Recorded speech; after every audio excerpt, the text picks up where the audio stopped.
Hola, bienvenidos a la clase número 9 de la semana del 20 de julio del 2020.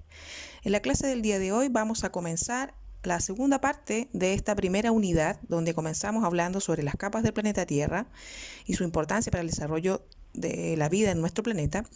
Y en esta segunda parte vamos a trabajar el objetivo de aprendizaje número 1, que busca el que ustedes sean capaces de explicar a partir de un experimento, a partir de una investigación experimental, qué cosas son las que un organismo fotosintético necesita para realizar fotosíntesis y qué sustancias produce a través de la fotosíntesis.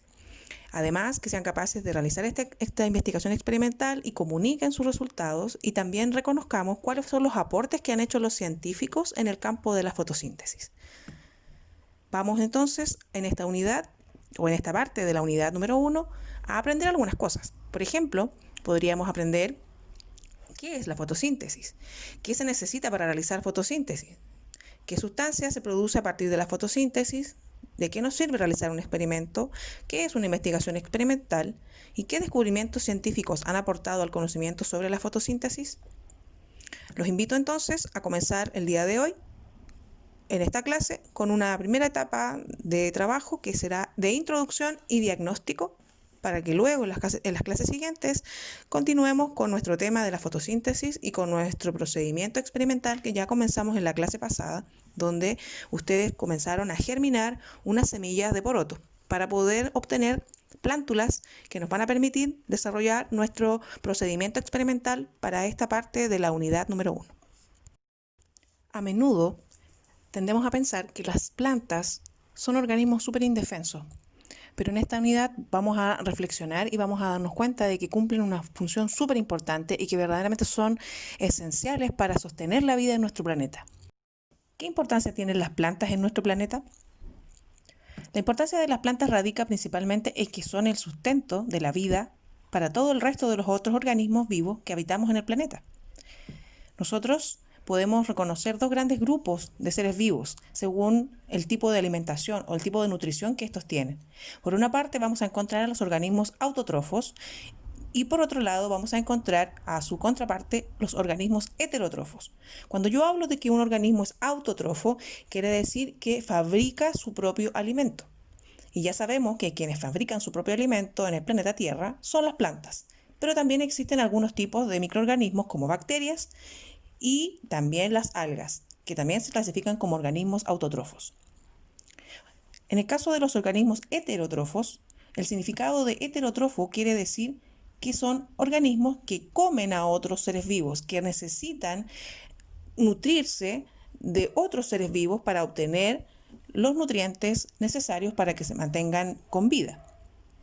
Hablemos de los organismos heterótrofos en primera parte. Los organismos heterótrofos obtienen sus nutrientes de los alimentos que ingieren, alimentos que pueden provenir de origen vegetal o de origen animal. Dicho esto, entonces, clasifiquemos a los organismos heterótrofos según su tipo de nutrición, es decir, según la forma en cómo obtienen los nutrientes. Por una parte, hablemos en primer lugar de los organismos que obtienen los nutrientes que necesitan de la materia no viva en estado de descomposición.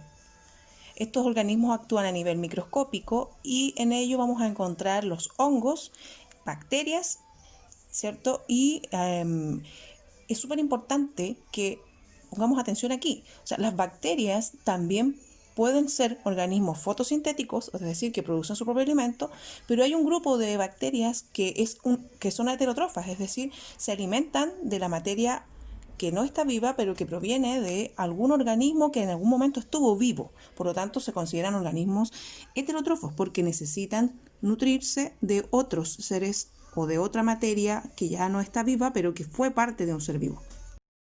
Otro grupo de clasificación de los organismos heterótrofos son los consumidores.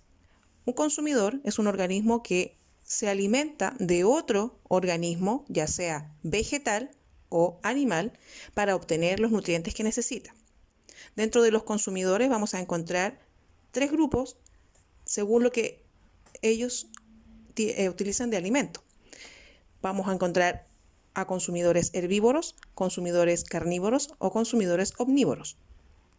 Recordemos que los consumidores herbívoros son aquellos que se alimentan directamente de vegetales, solo comen vegetales, y también se les conoce como consumidores primarios. Otro grupo de consumidores son aquellos que se consideran omnívoros, pues comen vegetales y animales, o carnívoros, que solo comen animales. A este grupo de organismos consumidores se les conoce como organismos consumidores secundarios o terciarios. La importancia de hablar de la nutrición de los organismos, es decir, de cómo obtienen sus nutrientes, ya sea alimentándose directamente de plantas, alimentándose de otros seres vivos, animales o de ambos, radica principalmente en que todos ellos forman parte del ecosistema del planeta Tierra, que por lo tanto todos ellos dependen de alguna u otra manera de los organismos vegetales. Un animal que es herbívoro come directamente un organismo vegetal, ¿cierto? Plantas. Un animal que es carnívoro no come vegetales, pero sí cuando está comiendo un herbívoro, a su vez está obteniendo nutrientes que ese herbívoro obtuvo de una planta. Por lo tanto, si no existieran las plantas, no existirían los herbívoros, y si no existirían los herbívoros, tampoco estarían los carnívoros ni los omnívoros. Esta es la reflexión que queremos realizar el día de hoy para comprender cuál es la importancia de las plantas en nuestro planeta Tierra. Las plantas son el sustento de la vida. Por esa razón es tan importante entender cómo ellas pueden sostenerse a sí mismas produciendo su propio alimento a través del proceso llamado fotosíntesis, que es el objetivo de esta unidad. Por lo tanto, recordemos, las plantas son la base de la nutrición en nuestro planeta Tierra. Son ellas quienes pueden captar los gases esenciales, ¿cierto? Los nutrientes del suelo y el agua, transformarlos en alimento y guardarlas en sus tejidos, en sus hojas, en sus tallos, en sus raíces, para que queden disponibles para que otros seres vivos, al alimentarse de ellas, las obtengan. Y esos seres vivos que son herbívoros van a su vez servir de alimento para otros, y esos otros carnívoros o omnívoros van a poder obtener también nutrientes que de alguna manera llegaron hasta ese ser vivo a través de los vegetales. Otro tema muy importante de recordar antes, ¿cierto?, de comenzar con las clases que van a ser sobre fotosíntesis, es el tema de las partes de una planta. Sabemos que los seres vivos poseen órganos y las plantas no son la excepción, también poseen órganos y nosotros les llamamos partes, pero en realidad son sus órganos. ¿Qué órganos podemos encontrar en una planta o vegetal? En una planta tradicional como la que nosotros más o menos conocemos, ¿cierto? Vamos a ver que existen órganos principales como son la raíz, el tallo, las hojas. Eso es lo básico que debe tener una planta. Cada una de estas partes cumple funciones específicas para mantener con vida a la planta. Son como nuestros órganos. Así como nosotros tenemos un sistema digestivo, tenemos un sistema respiratorio, bueno, las plantas también tienen diferentes sistemas conformados por distintos órganos. Y estos órganos, ¿cierto?, cumplen funciones vitales para que, por ejemplo, las plantas puedan llevar a cabo la fotosíntesis. Ahora que hemos ya realizado una pequeña introducción a la unidad, a esta parte de la unidad, donde vimos, ¿cierto?, que las plantas son fundamentales para sustentar la vida en nuestro planeta, pues son la base de la alimentación de todos los seres vivos, y que estas plantas tienen estructuras, órganos que le permiten cumplir funciones vitales como por ejemplo llevar a cabo la fotosíntesis. Los voy a invitar a que realicen las preguntas que vienen a continuación en el formulario, en este formulario que tiene la característica de ser un diagnóstico para que ustedes demuestren cuánto es lo que saben previo a lo que nosotros vamos a ver.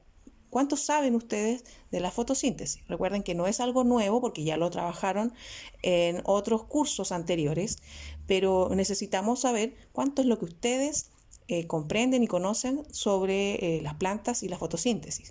Por lo tanto, les invito a responder este formulario con lo que saben. No busquen información porque finalmente no tenemos que sorprender a nadie, porque el objetivo de la unidad es aprender, y por lo tanto lo único que yo necesito saber es cuánto es lo que ustedes saben para yo poder a partir de eso comenzar a preparar las siguientes clases. Bien chicos, esto ha sido por hoy la clase número 9. Los dejo para que hagan el formulario y nos estaremos viendo en la siguiente clase, donde vamos a comenzar a retomar el procedimiento experimental con nuestras plántulas de poroto. Así es que no se asusten, démosles un tiempo. Recuerden que necesitan más o menos 10 días para poder tener el tamaño necesario para trasplantarlas. Así que en la siguiente clase vamos a hacer un pequeño video para mostrar cómo realizar ese procedimiento. Que estén muy bien. Adiós.